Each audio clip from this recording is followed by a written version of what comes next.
quelle quantité de nutriments ton corps a besoin pour fonctionner normalement? Pour répondre à cette question, tu as besoin de connaître une notion très capitale, la notion des besoins nutritionnels. Qu'est-ce que on appelle besoin nutritionnel? Tu t'es déjà demandé pourquoi les athlètes restent comme ils sont sans perdre ni du poids, ni gagner du poids durant leur carrière?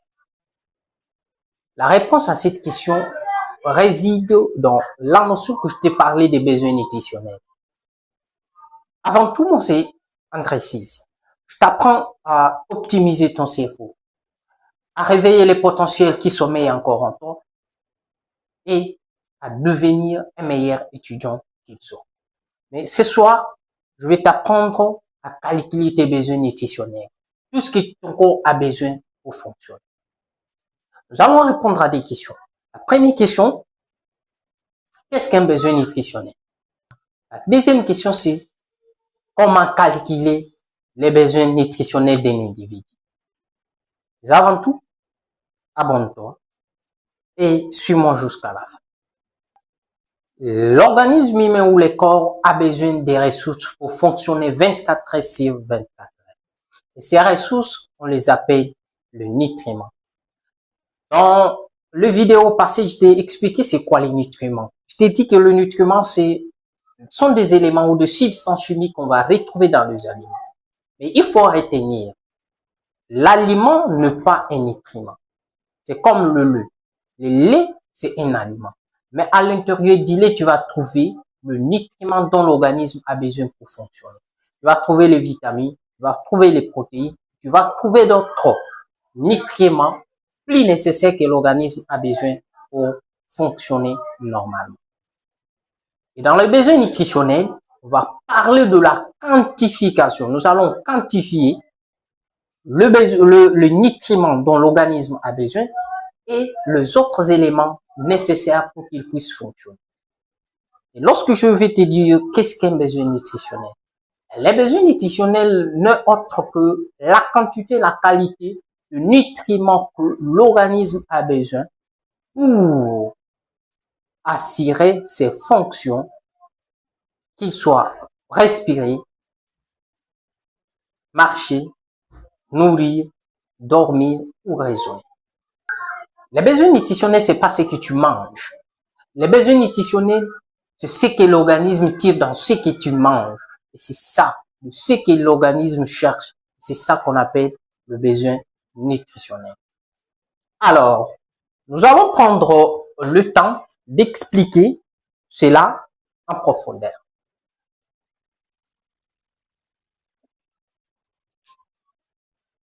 Ce qu'il faut retenir, c'est que l'organisme a 4 principaux besoins nutritionnels. Les 4 besoins principaux nutritionnels, ce sont en rapport avec le grand classe ou le grand groupe de nutriments dont je t'avais parlé. D'abord, il a besoin des nutriments, ce que nous allons appeler les besoins énergétiques.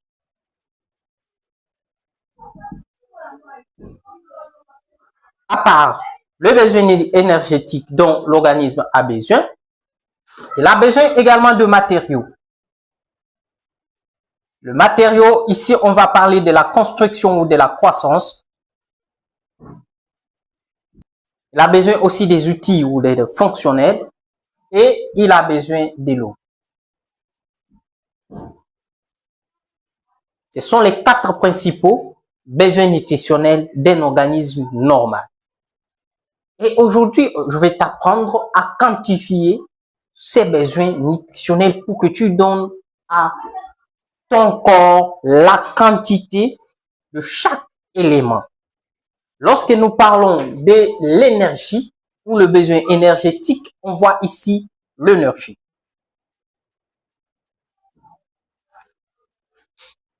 Et c'est le premier élément qui nous concerne. Mais avant tout, parlons d'abord des besoins énergétiques.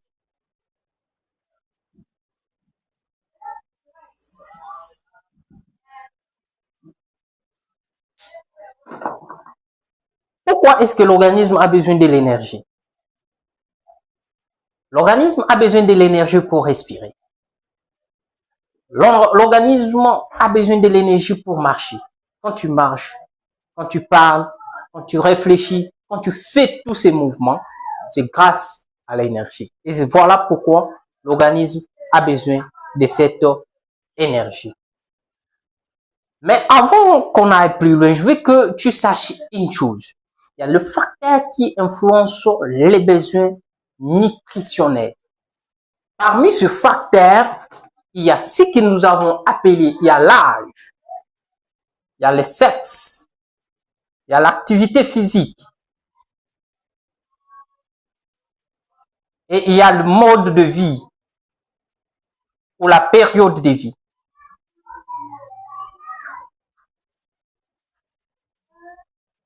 Ceci, ce sont des facteurs qui influencent les besoins nutritionnels d'un individu. Ça signifie que quelqu'un qui a un âge, quelqu'un qui a 8 ans, n'aura pas les mêmes besoins nutritionnels que celui qui a 20 ans ou celui qui a 70 ans. La femme n'a pas les mêmes besoins que l'homme. Et en plus, celui qui a une activité physique modérée ou qui ne travaille pas, qui ne fait pas d'activité physique, n'a pas les mêmes besoins que celui qui est un athlète. Voilà ce facteur. Et nous allons considérer ces facteurs quand nous allons avancer avec les besoins énergétiques. Et nous allons voir comment est-ce que ce facteur influence le besoin de chaque individu. Dans le besoin énergétique,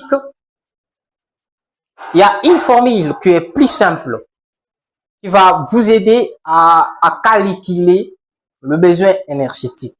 Mais la première chose que vous devez savoir pour arriver à calculer ces besoins énergétiques, ce sont des informations sur la personne. Vous devez avoir les informations sur son âge, vous devez avoir les informations sur son sexe, ses activités, son activité physique et tout. Mais aussi sur les facteurs que nous avons appelés les facteurs de stress. Facteurs de stress.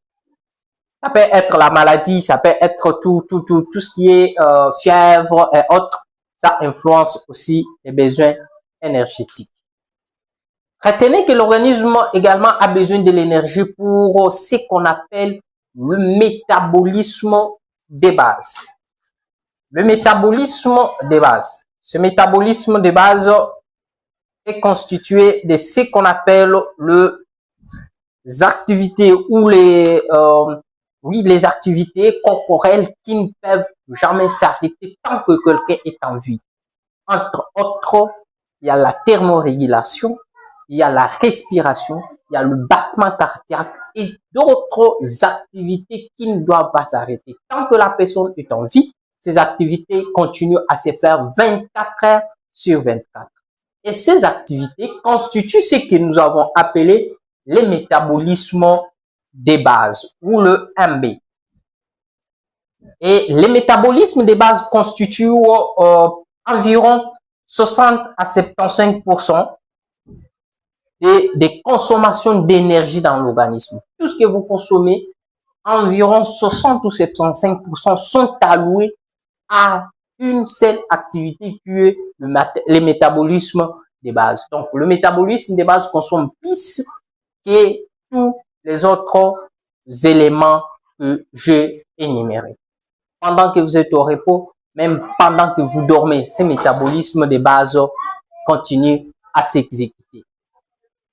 Pour arriver à calculer maintenant le besoin énergétique, la question qu'il faut se poser, combien d'énergie l'organisme a besoin pour qu'il puisse fonctionner normalement pendant le 24 heures. Et pour ça, nous allons nous intéresser à ce que nous appelons la dépense énergétique journalière. Nous aurons une formule pour la dépense énergétique journalière. Mais ce qu'il faut retenir, c'est que on va s'intéresser à deux formules. Une formule pour une formule individuelle, mais aussi on va s'intéresser à une formule purement clinique ou dans le milieu hospitalier. Dans les programmes, lorsque vous voulez calculer les besoins énergétiques individuels, il y a un élément que vous n'allez pas introduire dans votre calcul. La formule, c'est métabolisme de base multiplié par facteur d'activité physique. Donc, c'est les facteurs d'activité physique dont je parle. Mais lorsque vous êtes dans un milieu hospitalier ou dans la nutrition clinique, la formule ici change. Là, vous serez obligé d'ajouter les facteurs stress. Et là, on va parler de besoins énergétiques totaux.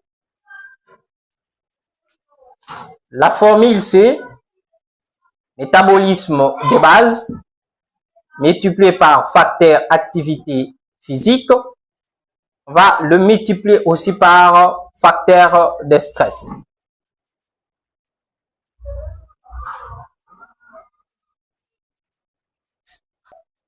Alors, pour arriver à avoir le besoin nutritionnel pour que ça soit individuel, que ça soit dans un milieu clinique, la première étape, c'est de calculer d'abord le métabolisme de base. Voyons d'abord ce métabolisme de base. Je vous ai déjà dit que le métabolisme de base constitue environ 60 ou 75% de dépenses journalières des besoins nutritionnels totaux. Il y a un calcul qui va vous permettre de connaître la quantité d'énergie uniquement allouée au métabolisme de base. Il y a plusieurs formules pour ça, pour calculer le métabolisme de base, mais je veux qu'on puisse s'intéresser à des formules. Avec ces deux formules, on va arriver à calculer le métabolisme de base. Nous allons utiliser l'équation d'Oxford, mais aussi nous allons utiliser la formule de Harris et Benedict. La formule du métabolisme de base, ici c'est avec Oxford.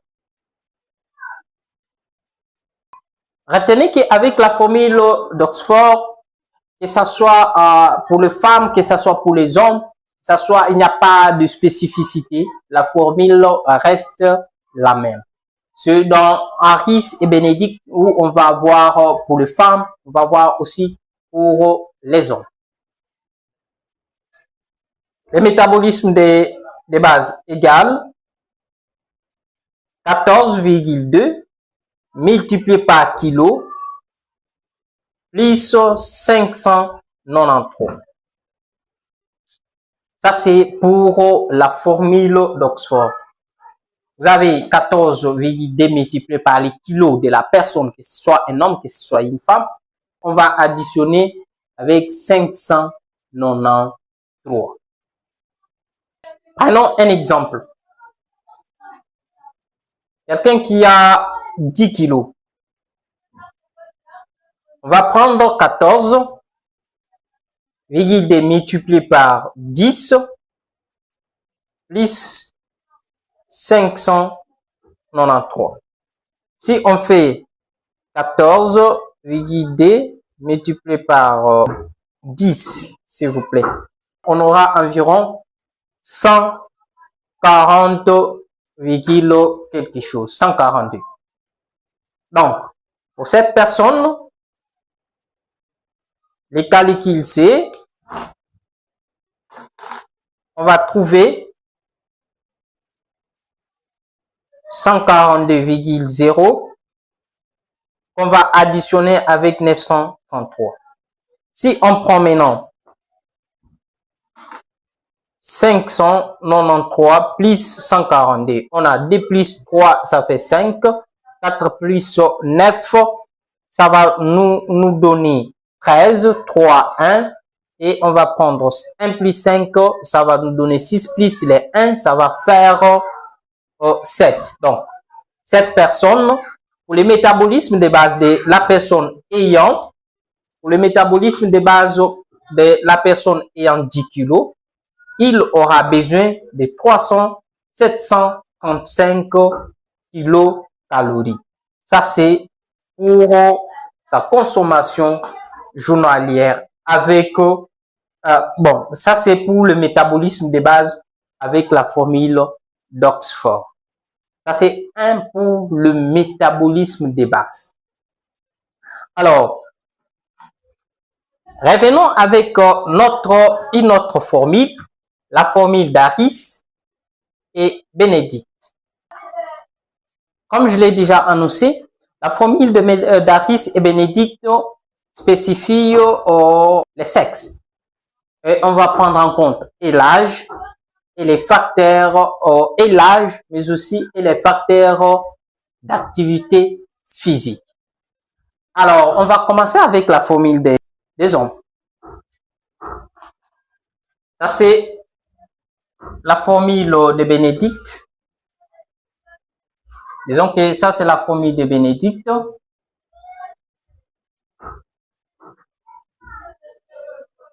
Et, disons, réviser.